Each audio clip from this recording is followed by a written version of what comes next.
ಬಿಹಾರದಲ್ಲಿ ಏನಾಗ್ತಾ ಇದೆ ಅದು ಇವತ್ತು ಬೆಳಗಾವಿ ಜಿಲ್ಲೆಯಲ್ಲಿ ನಡೀತಾ ಇದೆ. ಮಿನಿಸ್ಟರ್ ಲಕ್ಷ್ಮೀ ಹೆಬ್ಬಾಳ್ಕರ್ ಅವರು, ಚಂದ್ರರಾಜ್ ಹಟ್ಟಿಯಲ್ ಅವರು ಮಾಡೋದು ಆಕ್ರಮ ಆಸ್ತಿ, ಅದಲ್ಲದೆ ಇವ್ರು ಮಾಡೋದು ಜನರ ಮೇಲೆ ದುರ್ಬಳಕೆ ದೌರ್ಜನ್ಯ, ಇದು ನಿಲ್ಲಬೇಕು. ಇವರು ಚೆನ್ನಮ್ಮನ ಹೆಸರಲ್ಲಿ ಏನು ಮಾಡ್ತಾ ಇದ್ದಾರೆ, ಸಮಾಜವನ್ನು ದೂರ ತಳ್ತಾ ಇದ್ದಾರೆ, ಸಮಾಜವನ್ನು ಹಾಳು ಮಾಡ್ತಾ ಇದ್ದಾರೆ. ಯಾಕಂದರೆ ನನ್ನ ಸಂಕಟ ಬೇರೆ ಯಾರಿಗೂ ಈ ಜಿಲ್ಲೆಯಲ್ಲಿ ಆಗಬಾರ್ದು. ಯಾಕೆಂದರೆ ಏನಾಗ್ತಾ ಇದೆ ಹುಚ್ಚಿಟ್ಟು ಹೇಳ್ತೀನಿ ನಿಮಗೆ. ಲಕ್ಷ್ಮೀ ಮೇಡಮ್ ಅವರೇ, ನಿಮ್ಮ ಕಡೆ ದುಡ್ಡು ಇರ್ಬೋದು, ಅಧಿಕಾರ ಇರ್ಬೋದು, ನನ್ನ ಹಿಂದೆ ಜನ ಇದ್ದಾರೆ.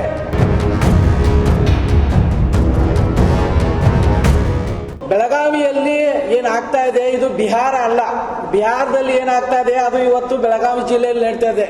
ಮಿನಿಸ್ಟರ್ ಲಕ್ಷ್ಮೀ ಹೆಬ್ಬಾಳ್ಕರ್ ಅವರು, ಚಂದ್ರರಾಜ್ ಹಟ್ಟಿಯಲ್ ಅವರು ಮಾಡೋದು ಆಕ್ರಮ ಆಸ್ತಿ, ಅದಲ್ಲದೆ ಇವ್ರು ಮಾಡೋದು ಜನರ ಮೇಲೆ ದುರ್ಬಳಕೆ ದೌರ್ಜನ್ಯ, ಇದು ನಿಲ್ಲಬೇಕು. ನೋಡಿ, ಇದು ಚೆನ್ನಮ್ಮನ ನಾಡು, ರಾಯಣ್ಣನ ನಾಡು. ಹಂಗ ಚೆನ್ನಮ್ಮನ ಹೋಲಿಕೆ ಮಾಡ್ತಾ ಇದ್ದಾರೆ. ಚೆನ್ನಮ್ಮ ಏನು ಮಾಡಿದ್ದಾರೆ, ಒಂದು ರಾಜ್ಯವನ್ನು ಕಟ್ಟೋದಕ್ಕೆ, ಸಮಾಜ ಕಟ್ಟಕ್ಕೆ, ಜನರು ಉಳಿಸಕ್ಕೆ ಚೆನ್ನಮ್ಮನವರು ಇದ್ರು. ಇವರು ಚೆನ್ನಮ್ಮನ ಹೆಸರಲ್ಲಿ ಏನು ಮಾಡ್ತಾ ಇದ್ದಾರೆ, ಸಮಾಜವನ್ನ ದೂರ ತಳ್ತಾ ಇದ್ದಾರೆ, ಸಮಾಜವನ್ನು ಹಾಳು ಮಾಡ್ತಾ ಇದ್ದಾರೆ. ಎಲ್ಲಿ ಎಲ್ಲಿ ನ್ಯಾಯ ಇದೆ? ಆಮೇಲೆ ಪಂಚಮಶಾಲಿ ಸಮಾಜ ಅಂತ ಹೇಳ್ತಾರೆ. ಇವರು ಪಂಚಮಶಾಲಿ ಸಮಾಜ ವೇದಿಕೆಗೆ ಯಾವಾಗೂ ಬರಬಾರ್ದು, ದ್ರೋಹ ಮಾಡ್ತಾ ಇದ್ದಾರೆ. ನಮ್ಮ ಸಮಾಜಕ್ಕೆ ನಮಗೆ ದ್ರೋಹ ಮಾಡುವ ಇಂಥ ಮಿನಿಸ್ಟರ್ಗಳೆಲ್ಲ ಬೇಕಾ? ನೋಡಿ, ಇವರು ರಾಜ್ಯಪಾಲರು ಸೈನ್ ಮಾಡಿ 4 ಲಕ್ಷ 5 ಲಕ್ಷ ತಗೊಂಡು ಜನರಿಗೆ ನೌಕರಿ ಕೊಡ್ತಾನಂತ ಮಾಡಿದ್ದಾರೆ. 15-16 ಜನಕ್ಕೆ ನನ್ನ ಕಡೆ ಲೆಟರ್ಸ್ ಇದಾವೆ, ಮಾನ್ಯರೇ ತೋರಿಸ್ತೇನೆ. ಅವ್ರಿಗೆ ಜಾಬ್ ಇಲ್ಲ, ಏನೂ ಇಲ್ಲ. ರಾಜ್ಯಪಾಲರ ಸೈನ್ ಇವರೇ ಮಾಡ್ತಾ ಇದ್ರು. ಇವ್ರ PA ಗಳು, ಮೇಡಮ್ ಅವರು, ಚಂದ್ರರಾಜ್ ಅವರು. ಇವರು ಮೋದಿಜಿ ಮತ್ತು ನಮ್ಮ ದ್ರೌಪದಿ ಮುರ್ಮು ಅವ್ರ ಸೈ ಕೂಡ ಇವ್ರು ಈಗ ರೆಡಿ ಮಾಡ್ತಾ ಇದ್ದಾರೆ, ಕಲಿತಾ ಇದ್ದಾರೆ. ಅದನ್ನು ಕೂಡ ಮಾಡಕ್ಕೆ ಇವ್ರಿಗೆ ಹೆಸಲ್ಲ. ಇದಲ್ಲದೆ ಮಾನ್ಯರೇ, ಇವರಿಗೆ MP MLA MLCನೂ ಇವರಿಗೆ ಬೇಕು, ಶುಗರ್ ಫ್ಯಾಕ್ಟ್ರಿಗಳು ಅಧಿಕಾರ ಬೇಕು, DCC ಬ್ಯಾಂಕು, ZP-TP ಕೂಡ ಇವರು ಅಕ್ಕಪಕ್ಕ ತಂಗಿಯರು, ಅಕ್ಕರನ್ನ, ಮಕ್ಕಳನ್ನ ಎಲ್ಲ ರೆಡಿ ಮಾಡ್ತಾ ಇದ್ದಾರೆ ಜಿಲ್ಲೆಗಳಲ್ಲೆಲ್ಲ. ಮಾನ್ಯರೇ, ಇವರು ನನಗೆ ಕೂಡ ಪ್ರಾಬ್ಲಮ್ ಬಹಳ ಮಾಡ್ತಾ ಇದ್ದಾರೆ, ಹೇಳಕ್ ಆಗ್ತಾ ಇಲ್ಲ. ಒಂದು ದಿವಸ ಹೇಳ್ತೇನೆ ನೋಡಿ. ಸತೀಶ್ ಜಾರಕಿಹೊಳಿ ಸಾಹೇಬರು ಅವರು ಎಷ್ಟು ಸೂಕ್ಷ್ಮವಾಗಿ ರಾಜಕಾರಣ ಮಾಡ್ತಾ ಇದ್ದಾರೆ. ಯಾವುದೇ ಪಕ್ಷದವರಲ್ಲಿ, ಯಾವುದೇ ಸಮಾಜದವರು ಇರಲಿ, ಅಲ್ಲಿ ಹೋದ್ರಂದ್ರೆ ಅವ್ರಿಗೆ ಲೆಟರ್ ಕೊಡೋದು, ಕೆಲಸ ಮಾಡೋದು ಮಾಡ್ತಾರೆ. ಇಂಥ ರಾಜಕಾರಣಿಗಳು ಇರಬೇಕು. ಇದಲ್ಲದೆ ಮಾನ್ಯರೇ, ನನ್ನ ಜೊತೆ ಎಲ್ಲ ಸಂಘಟನೆಗಳು ನನ್ನ ಜೊತೆ ಇದ್ದಾವೆ. ಈ ಅನ್ಯಾಯ ಮಾಡ್ತಾ ಇದಾರಲ್ಲ, ಅನ್ಯಾಯ ನಿಲ್ಸಕ್ಕೆ ನನ್ನ ಜೊತೆ ಸಂಘಟನೆಗಳು ಇದ್ದಾವೆ. ಮಾನ್ಯರೇ, ಇವತ್ತು ಪರಿಸ್ಥಿತಿ ಏನಾಗಿದೆ ಅಂದ್ರೆ, ನಂದು ಅಂಗಿ ಕಳುವು ಪರಿಸ್ಥಿತಿ ಬಂದಿದೆ. ಯಾಕಂದ್ರೆ ನಂದು 2.5 ವರ್ಷ ಆಯ್ತು ಫ್ಯಾಕ್ಟ್ರಿ ಹಾಕಿ ದುಡ್ಡು ಕೊಡ್ತಾ ಇದ್ದೇನೆ, ಸಂಬಳ ಕೊಡ್ತಾ ಇದ್ದೇನೆ. ಇದಲ್ಲದೆ ಇಷ್ಟೆಲ್ಲ ಆಗಿ ನನ್ನ ಹಾಳು ಮಾಡ್ತಾ ಇದ್ದಾರೆ. ಯಾಕೆಂದ್ರೆ ನನ್ನೆಲ್ಲ ನಿಮ್ಗೆ ತೋರಿಸ್ಬೇಕು. ಯಾಕಂದ್ರೆ ನನ್ನ ಸಂಕಟ ಬೇರೆ ಯಾರಿಗೂ ಈ ಜಿಲ್ಲೆಯಲ್ಲಿ ಆಗಬಾರ್ದು. ಯಾಕೆಂದ್ರೆ ಏನಾಗ್ತಾ ಇದೆ ಹುಚ್ಚಿಟ್ಟು ಹೇಳ್ತೀನಿ ನಿಮ್ಗೆ. ಲಕ್ಷ್ಮೀ ಮೇಡಮ್ ಅವರೇ, ನಿಮ್ಮ ಕಡೆ ದುಡ್ಡು ಇರ್ಬೋದು, ಅಧಿಕಾರ ಇರ್ಬೋದು, ನನ್ನ ಹಿಂದೆ ಜನ ಇದ್ದಾರೆ. ನನಗೆ ಬುದ್ಧಿ ಇದೆ. ನಿಮ್ಮ ಕಡೆ ದುಡ್ಡಿಂದ, ಅಹಂಕಾರದಿಂದ ನೀವು ಮೆರೆದ್ರೆ ನನ್ನ ಹಿಂದೆ ಇರುವ ಜನ, ಸಂಘಟನೆ, ಇದಲ್ಲದೆ ನನಗಿರುವ ತಲೆಯಿಂದ ನಿಮ್ಮದು ಎಲ್ಲವನ್ನು ಹಾಳು ಮಾಡ್ತೇನೆ. ಮಾನ್ಯರೇ, ಲಕ್ಷ್ಮೀ ಮೇಡಮ್ ಅವರೇ, ಚಂದ್ರರಾಜ್ ಅಣ್ಣ ಅವರೇ, ನಮ್ಮವರಂತ ಹೇಳ್ತಾ ಇದ್ದೇನೆ. ನಿಮಗೆ ಒಂದು 2 ಕೋಟಿ ಆಸ್ತಿ ಇರಲಿಲ್ಲ. 2,500 ಕೋಟಿ ಎಲ್ಲಿಂದ ಬಂತು? ಯಾವ ಬ್ಯಾಂಕ್ನಿಂದ ಕೊಟ್ಟರು? ನನಗೂ ಹೇಳಿ. ಆ ಬ್ಯಾಂಕಿಗೆ ಹೋಗಿ ನಾನು ಸಾಲ ಪಡೆದು ರೇಲ್ ಖರೀದಿ ಮಾಡೋದಿದೆ, ರೇಲ್ ಖರೀದಿ ಮಾಡಕ್ಕೆ ಹೋಗ್ತೇನೆ. ಹೆಬ್ಬಾಳ್ಕರ್ ಅವರೇ, ಬರುವ 28 ಚುನಾವಣೆಯಲ್ಲಿ ನಾನೇ ಸ್ವಂತ ನಿಂತ ನಿಮ್ಮಣ್ಣನ್ನು, ಚಂದ್ರರಾಜರನ್ನು, ನಿಮ್ಮ ಮಗನ MP ಎಲೆಕ್ಷನ್ದಲ್ಲಿ 3 ಮಂದಿನ ಸೋಲಿಸಿ ಮನೆಗೆ ತಟ್ಟಿಲ್ಲದೆ ನಮ್ಮಪ್ಪ ಗೊತ್ತಿಲ್ಲ. ಯಾಕಂದ್ರೆ ನೀವು ಸಮಾಜ ಹಾಳು ಮಾಡ್ತಾ ಇದ್ದೀರಾ, ಸಮಾಜವನ್ನು ಕೆಡಿಸ್ತಾ ಇದ್ದೀರಾ, ಆಗೋ ಕೆಲಸನೂ ಕೆಡಿಸ್ತಾ ಇದ್ದಾರೆ. ಮಾನ್ಯರೇ, ಇವೆಲ್ಲ ಡಾಕ್ಯುಮೆಂಟ್ಸು ಒಂದೊಂದಾಗಿ ತೋರಿಸ್ತೇನೆ ನೋಡಿ. E ಅವರು, SC ಅವರು, C ಅವರು ಲೆಟರ್ ಕೊಟ್ಟಿದ್ದಾರೆ. ನಮ್ಮ ಫ್ಯಾಕ್ಟ್ರಿ ನಮಗೆ ಎಕ್ಸ್ಪೀರಿಯನ್ಸ್ ಇರೋದ್ರಿಂದ ಕೆಲಸ ಮಾಡಲಿ ಅಂತ ಗೋರ್ಮೆಂಟ್ MDಗಳು, ಹೆಸ್ಕಾಂ MDಗಳು ಈಗಳಿಗೆ ಒಂದು ಕೆಲಸ ಮಾಡಕ್ಕೆ ಅವಕಾಶ ಮಾಡಿಕೊಡ್ತಾರೆ. ಇವರು ಬೇಡ ಅಂತ ಇದ್ರೆ ನೋಡಿ. ಸತೀಶ್ ಜಾರಕಿಹೊಳಿ ಒಂದು ಲೆಟರ್ ಕೊಟ್ಟರು, ನಮ್ಮ ಕ್ಷೇತ್ರ ಇರೋದ್ರಿಂದ ಮಾಡಲಿ ಕೆಲಸ ಅಂತ. ರಾಜು ಸೇಠ್ ಅವರು ಲೆಟರ್ ಕೊಟ್ಟರು, DC ಅವರು ಕೂಡ ಲೆಟರ್ ಕೊಟ್ಟರು. ಯಾಕಂದ್ರೆ MD ಅವ್ರಿಗೆ ಹೇಳ್ತಾರೆ, ಹೆಸ್ಕಾಂ MD ಅವರಿಗೆ, ನಾನು ಮಿನಿಸ್ಟರ್, ಅವ್ರದ್ದು ಟೆಂಡರ್ ಮಾಡಿಕೊಡುದು ಅಂತ. DC ಅವರಿಗೆ ಈ ಲೆಟರ್ ಕೊಡೋಣ, ಇನ್ವರ್ಟ್ ಮಾಡಿದ ಮೇಲೆ DC ಅವರು ಕೂಡ ಕಾನೂನುಬದ್ಧವಾಗಿ ನೀವು ಕೆಲಸ ಮಾಡ್ರಿ ಅಂತ DC ಅವರು ಲೆಟರ್ ಕೊಟ್ಟರು. ಇದೇ ತರ ಮಾಡ್ತಾ ಇದ್ರು. ಮತ್ತೆ ಮೇಡಮ್ ಅವ್ರ ಕಡೆ ಹೋದ್ವಿ, ಯಾಕೆ ಹಿಂಗ ಇಲ್ರಿ ಲಕ್ಷ್ಮೀ ಹೆಬ್ಬಾಳ್ಕರ್ ಅವ್ರು ಮಾಡಬೇಡ ಅಂತ. ಯತ್ನಾಳ್ ಅವ್ರ ಕಡೆ ಲೆಟರ್ ತಗೊಂಡ್ ಬಂದೆ. ಇದಲ್ಲದೆ ಗುತ್ತಿಗೆದಾರ ರಾಜ್ಯದ ವಿದ್ಯುತ್ ಅವ್ರ ಕಡೆಯಿಂದ ಲೆಟರ್ ತಗೊಂಡ್ ಬಂದೆ. ಇದಲ್ಲದೆ CM ಆಫೀಸ್ಗೆ ಹೋಗಿ ಲೆಟರ್ ತಗೊಂಡ್ ಬಂದೆ. ಇಷ್ಟು ತಗೊಂಡು ಬಂದ್ರು ಅಲ್ಲಿ MDಗಳು ಕ್ಯಾರೆ ಅಂತಲ್ಲ, MDಗೆ ಮಾಡೋ ಮನಸ್ಸಿದೆ, DTಗೆ ಮಾಡೋ ಮನಸ್ಸಿದೆ, ಡಿಪಾರ್ಟ್ಮೆಂಟ್ಗೆ ಬೇಕಾಗಿದೆ. ನಾನು ಕೇಳ್ತಾ ಇರೋದು ಬೆಳಗಾವಿ ಅರ್ಬನ್ ಅಲ್ಲಿ ಕೆಲಸ, ನಮ್ಮದು ಫ್ಯಾಕ್ಟ್ರಿ ಇದೆ, ಎಕ್ಸ್ಪೀರಿಯನ್ಸ್ ಇದೆ. ಇವರು ಮೋಹನ್ ರೆಡ್ಡಿ ಅವ್ರದ್ದು ತಂಗಿ ಗಂಡದ್ದು ಬೆಳಗಾವಿ ರೂರಲ್ ಅಲ್ಲಿ ಇದೆ, ಬೈಲಂಗಲ್ ಇದೆ. ಯಾವುದೇ ಫ್ಯಾಕ್ಟ್ರಿ ಇರಲಿಲ್ಲ, ಯಾವುದೇ ಎಕ್ಸ್ಪೀರಿಯನ್ಸ್ ಇರಲಿಲ್ಲ, ಹೆಂಗ್ ಕೆಲಸ ಕೊಟ್ರು? ಇದೇ ತರನ. ಇದಲ್ಲದೆ ನೋಡಿ, ಇದಲ್ಲದೆ ನಾನು HK ಪಾಟೀಲ್ ಅವರಿಗೆ ಲೆಟರ್ ಕೊಟ್ಟೆ. ಇದಲ್ಲದೆ ನಮ್ಮ KJ ಜಾರ್ಜ್ ಸರ್ ಲೆಟರ್ ಕೊಟ್ಟು ಬಂದಿದ್ದೇನೆ.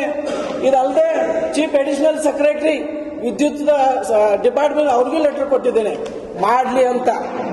ಇದಲ್ಲದೆ ಮತ್ತೆ ಮರು ಪಾವತಿಯನ್ನು ಕಳಿಸಿ, ಮರು ಲೆಟರ್ ಅನ್ನು ಕಳಿಸಿ EESC ಲೆಟರ್ ಕೇಳಿದ್ರು. ಮತ್ತೆ ಸೆಪ್ಟೆಂಬರ್ ಅಲ್ಲಿ EESC ಅವರು ಏನ್ ಹೇಳಿದ್ರು ಅಂದ್ರೆ, ಇಲ್ಲಿ ಅವಶ್ಯಕತೆ ಇದೆ, ಮಾಡಬೇಕು ಅಂತ ಹೇಳಿದ್ರು, ಫ್ಯಾಕ್ಟ್ರಿ ಬೇಕಂತ. ನಾವು ಯಾರ್ದು ಕೆಲಸ ಕಸ್ಕೋತಾ ಇಲ್ಲ, ನಾವು ಯಾರ್ದು ಹಾಳು ಮಾಡ್ತಾ ಇಲ್ಲ. ನಮ್ಮ ದುಡ್ಡು, ನಮ್ಮ ಎಕ್ಸ್ಪೀರಿಯನ್ಸ್ಗೆ ಗೌರ್ಮೆಂಟ್ ಕೆಲಸ ಕೊಡ್ಬೇಕಾದ್ರೆ ಇವರು ಪಂಚಮಶಾಲಿ ಲಿಂಗಾಯತ ಅಂತ ಹೇಳ್ತಾರೆ, ನಾವು ದೊಡ್ಡ ಲೀಡರ್ ಅಂತ ಹೇಳ್ತಾರೆ. ಲಿಂಗಾಯತ ಅಂತೇಳಿ ಲಿಂಗಾಯತನ ಹಾಳು ಮಾಡುವ ಲೀಡರ್ಸ್ ಬೇಕಾ? ಇವರು ತಕ್ಷಣ ಇವರನ್ನು ವಜಾಗೊಳಿಸಬೇಕು. ಇವರು ಮಿನಿಸ್ಟರ್ ಪದವಿಯನ್ನು ವಜಾಗೊಳಿಸಲೇಬೇಕು. ಇವರು ಇನ್ನು ಮುಂದೆ ಎಲ್ಲಿಯೂ ಕೂಡ ಪಂಚಮಶಾಲಿ ಸಂಘಟನೆಯಲ್ಲಿ ಬಂದು ಇವರು ನಮ್ಮ ವೇದಿಕೆ ಅಂತ ಬರ್ಕೊಡುದು. ಯಾಕಂದ್ರೆ ನನಗೆ ಇಷ್ಟು ಹಾಳು ಮಾಡ್ತಾರೆ ಅಂದ್ರೆ ಇನ್ನೆಷ್ಟು ಜನಕ್ಕೆ ಹಾಳು ಮಾಡ್ತಾ ಇರ್ಬೋದು.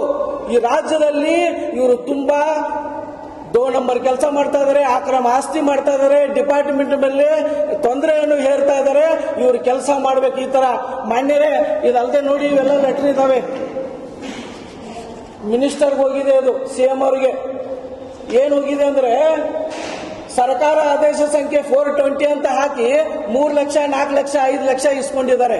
5-6 ಜನ ಲೆಟರ್ ಇದೆ ಇಲ್ಲಿ. ಯಾರು ಸೈನ್ ಮಾಡಿ ಇದೆಲ್ಲ ಗೌರ್ಮೆಂಟ್ ಸೀಲು, ಸಿಗ್ನೇಚರು, ರಾಜ್ಯಪಾಲ ಸೈನ್ ಮಾಡಿ ಇವರು PAಗಳು ಇವರೆಲ್ಲ ಕೊಡ್ತಾರೆ ಅಂದ್ರೆ ಎಲ್ಲಿ ಹೋಗಿದೆ ಸರ್ಕಾರ? ಏನ್ ಮಾಡ್ತಾ ಇದೆ? ಮಾನ್ಯರೇ, ನಾನು ಕೇಳ್ಕೊಳ್ಳೋದು ಒಂದೇ, ಇವರು ಅನ್ಯಾಯವಾಗಿ ಅತ್ಯಾಚಾರ ಮಾಡಿ, ಆಕ್ರಮ ಮಾಡಿ ನೋಡಿ. ನಾವು ಮೇಡಮ್ ಅವ್ರ ಜೊತೆ ಆಗ್ತಾ ನಾನು PA ಈ ತರ ಎಲ್ಲ ಹೇಳಿ ನಮ್ಮ ಜಿಲ್ಲೆಯಲ್ಲಿ ಅನ್ಯಾಯ ಮಾಡ್ತಾ ಇದ್ದಾರೆ. ನನಗೆ ಸತೀಶಣ್ಣ ಜಾರಕಿಹೊಳಿ ಉಸ್ತುವಾರಿ ಮಂತ್ರಿಗಳು, ನಿಮ್ಮ ಕ್ಷೇತ್ರದಲ್ಲಿ ಫ್ಯಾಕ್ಟ್ರಿ ಇದೆ, ನೀವು ಮಧ್ಯಸ್ಥಿಕೆ ವಹಿಸಿ ನನ್ ಕೆಲಸ ಕೊಡಬೇಕು. ನಾನು ನ್ಯಾಯ ಕೇಳ್ತಾ ಇದ್ದೇನೆ. ನನ್ನ ಫ್ಯಾಕ್ಟ್ರಿ ಇದೆ, ನನಗೆ ಎಕ್ಸ್ಪೀರಿಯನ್ಸ್ ಇದೆ, ಹಿಂದಿನ ಭಾಗದಿಂದ ಬರ್ತಾ ಇಲ್ಲ, ಯಾರ್ದೋ ಮನೆ ಮುರಿತಾ ಇಲ್ಲ, ಯಾರ್ದೋ ಕೆಲಸ ಕಸ್ಕೋತಾ ಇಲ್ಲ ನಾನು. ಇವ್ರು ಮಾತ್ರ DK ಶಿವಕುಮಾರ್ ಇದ್ದಾಗ, ವಿದ್ಯುತ್ ಮಂತ್ರಿಗಳಿದ್ದಾಗ ಏನ್ ಮಾಡಿದ್ರು?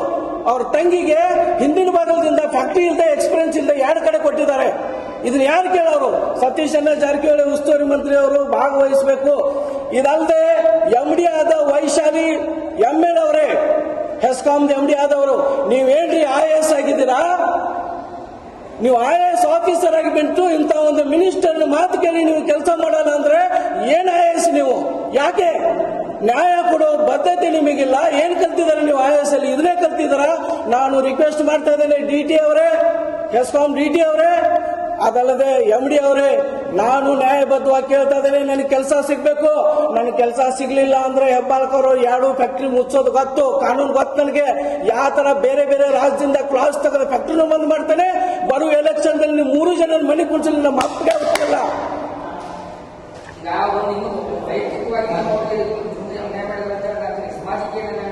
ಸಮಾಜಕ್ಕೆ ಏನಂದ್ರೆ ಸಮಾಜಕ್ಕೆ ಹೆಸರು ಹೇಳಿ ಅಲ್ಲಿ ಅಲ್ಲಿ ಇಲ್ಲಿ ದುಡ್ಡು ಹೊಡಿತಾ ಇದಾರೆ. ಸಮಾಜದವ್ರಿಗೆ ಕೆಲಸ ಮಾಡಿದ್ರೆ ಸಮಾಜದಲ್ಲಿ ಇದು ಮಾಡ್ತಾ ಇಲ್ಲ. ನನಗೆ ಮೋಸ ಮಾಡಿದ್ದಾರೆ. ಟ್ರಾನ್ಸ್ಫಾರ್ಮರ್ ರಿಪೇರಿ ಫ್ಯಾಕ್ಟ್ರಿ ಇದೆ, ಫ್ಯಾಕ್ಟ್ರಿ ಇದೆ 2.5 ವರ್ಷದಿಂದ. ನಮ್ದು ಎಕ್ಸ್ಪೀರಿಯನ್ಸ್ ಪ್ರೈವೇಟ್ ಮಾಡಿ ಎಕ್ಸ್ಪೀರಿಯನ್ಸ್ ತಗೊಂಡು ಫ್ಯಾಕ್ಟ್ರಿ ಇದೆ. ನಾವು ಕಾನೂನುಬದ್ಧವಾಗಿ ಕೇಳಿದ್ದೇವೆ, ಡಿಪಾರ್ಟ್ಮೆಂಟ್ ಎಲ್ಲ ಲೆಟರ್ಸ್ ಇದಾವೆ ಕೊಡಬಹುದು ಅಂತ. ನಾನು ಎಲೆಕ್ಷನ್ ನಿಂತಿದ್ದೀನಿ. ಎಲೆಕ್ಷನ್ ನಾನು ನಿಂತಿರ್ಲಿಲ್ಲ. ನಾನು ರೈತರ ಬೆಂಬಲಕ್ಕಾಗಿ ಹೋಗಿದ್ದೆ. ಯಾಕಂದ್ರೆ ರೈತರು ಫ್ಯಾಕ್ಟ್ರಿ ಉಳಿಸಕ್ ನೋಡ್ತಾ ಇದ್ರು, ಅವ್ರ ಬೆಂಬಲಕ್ಕಾಗಿ ಹೋಗಿದ್ದೆ ಹೊರತಾಗಿ ಯಾವುದೇ ಉದ್ದೇಶ ಇಟ್ಕೊಂಡಿರ್ಲಿಲ್ಲ. ಅಲ್ಲಿ ಕೂಡ ನಾನು ಪ್ರಚಾರದಲ್ಲಿ ಇದ್ದಾಗ ನನಗೆ ಚಂದ್ರರಾಜ್ ಅವ್ರ ಕಡೆ ಗುಂಡಾಗಳು ಇದಾರಲ್ಲ, ಯಾಕೋ ಹೊರಗೆ ನಡಿ, ಕೌಂಟರ್ ಅಲ್ಲಿ ಹೊರಗೆ ನಡಿ, ನಿಂದೆಲ್ಲಿದೆ, ನೀನೇನು ಇಲ್ಲಿ ಮೆಂಬರಾ ಏನು ಅಂತ. ನನ್ನ ಕಡೆ ಕೌಂಟಿಂಗ್ ಪಾಸ್ ಇತ್ತು. ಅಲ್ಲಿಂದ ಆರೋ ಆಫೀಸರ್ ಕಡೆಯಿಂದ ನಾನು ತಗೊಂಡಿದ್ದೆ, ಒಳಗಿದ್ದೆ. ಅಂದ್ರೆ ಎಲ್ಲಿ ಬೇಕಲ್ಲೇ ಗುಂಡಾಗರಿ, ಎಲ್ಲಿ ಬೇಕಲ್ಲ ಇವ್ರು ಏನ್ ಮಾತಾಡಿದ್ರೆ ಸುಮ್ಮನೆ ಯಾರು ಇರಲ್ಲ. ಯಾರ ಕಡೆ ಗುಂಡಿಗೆ ಇದೆ, ಯಾರ ಕಡೆ ತಲೆ ಇದೆ, ಯಾರ ಕಡೆ ಜನರು ಇದ್ದಾರೆ ಹಿಂದೆ, ಅವ್ರು ಯಾರು ಅಂಜಲ್ಲ. ಇವ್ರೇನ್ ಮಿನಿಸ್ಟರು ದುಡ್ಡಿದೆ ಅಂತ ಇವ್ರು ಏನ್ ಬೇಕಾದ್ರೂ ಮಾಡಿದ್ರು ನಡೆಯಲ್ಲ. ನಾವು ಆಗಾಕ್ಕೂ ಬಿಡಲ್ಲ ಇನ್ನು ಮುಂದೆ.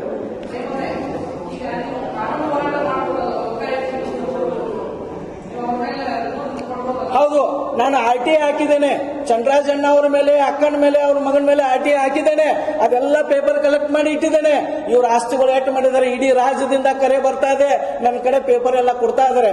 ಬರುವ ಸಮಯದಲ್ಲಿ 1 ವರ್ಷದಲ್ಲಿ ಇವ್ರು ಎಷ್ಟು ಆಸ್ತಿಗಳು ಇದಾವೆ ಎಲ್ಲ ನಂಗೆ ಗೊತ್ತಿದೆ. ಎಲ್ಲ ಪೇಪರ್ಸ್ ತಗೊಂಡು ನಾನು ಎಲ್ಲಿ ಏನ್ ಮಾಡ್ಬೇಕು ಮಾಡ್ತೇನೆ. ನಾನೇನು ಹಂಗೆ ಸುಮ್ಮನೆ ಕೊಂಡಲ್ಲ. ಲೋಕಾಯುಕ್ತ ಅಷ್ಟೇ ಅಲ್ಲ, ಲೋಕಾಯುಕ್ತ ಕಡೆ ಹೋಗ್ತೇನೆ, CM ಕಡೆ ಹೋಗ್ತೇನೆ. ಈ ಟೆಂಡರ್ ತಗೊಳಕ್ ಬೇಕಾದ್ರೆ ರಾಹುಲ್ ಗಾಂಧಿ ಕಡೆನೂ ಹೋಗ್ತೇನೆ ಮತ್ತು ಮೋದಿಜಿ ಅವ್ರ ಕಡೆ ಹೋಗಿ ಟೆಂಡರ್ ತಗೊಂಡು ತೋರಿಸ್ತೇನೆ. ನನ್ನ ತಲೆ ಏನಿದೆ, ನನ್ನ ಜನ ಹಿಂದೆ ಯಾರಿದ್ದಾರೆ ಅದನ್ನು ತೋರಿಸ್ತೇನೆ.